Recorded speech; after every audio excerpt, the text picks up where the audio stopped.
Avec un saint respect, prosternons-nous, humilions-nous,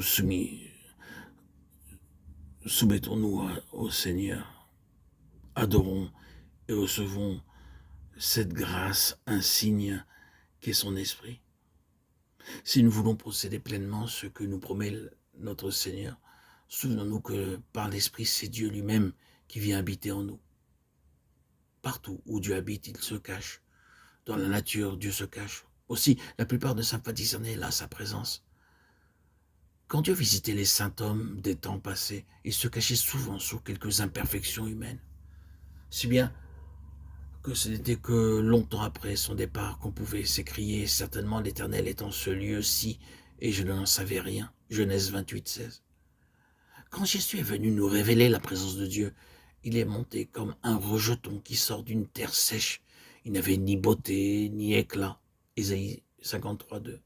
Parfois, ses disciples même en étaient péniblement étonnés. Les hommes attendent toujours le royaume de Dieu avec éclat.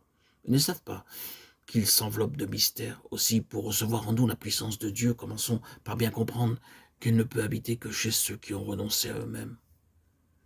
Les croyants qui s'occupent de la promesse du Saint-Esprit cherchent généralement à se représenter d'avance comment ils pourront reconnaître son action et sentir son influence, comment la volonté pourra saisir son œuvre de sanctification. Qu'ils se souviennent plutôt que c'est bien au-delà de la pensée, des sentiments, de la volonté, qu'en un mot, c'est bien au-delà de leur âme, que c'est dans la retraite intime de leur esprit qu'il veut faire sa demeure.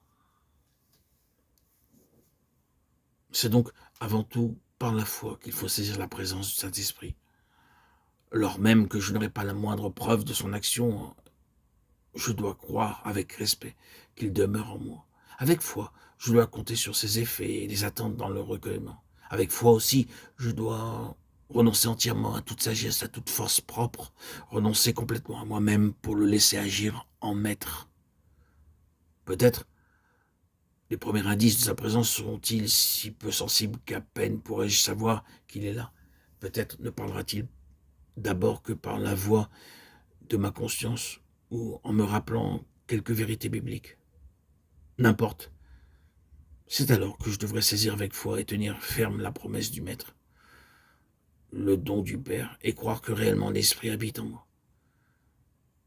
cherchant à me guider. Avec foi, je devrais placer alors tout mon être sous son contrôle, prêter l'oreille à tout ce qui me paraît être sa voix, et disposer ainsi mon âme à écouter toujours mieux ses appels. Du fond de sa retraite, cette puissance de Dieu viendra peu à peu prendre possession de ma pensée et de ma volonté, puis finira par remplir mon cœur aussi.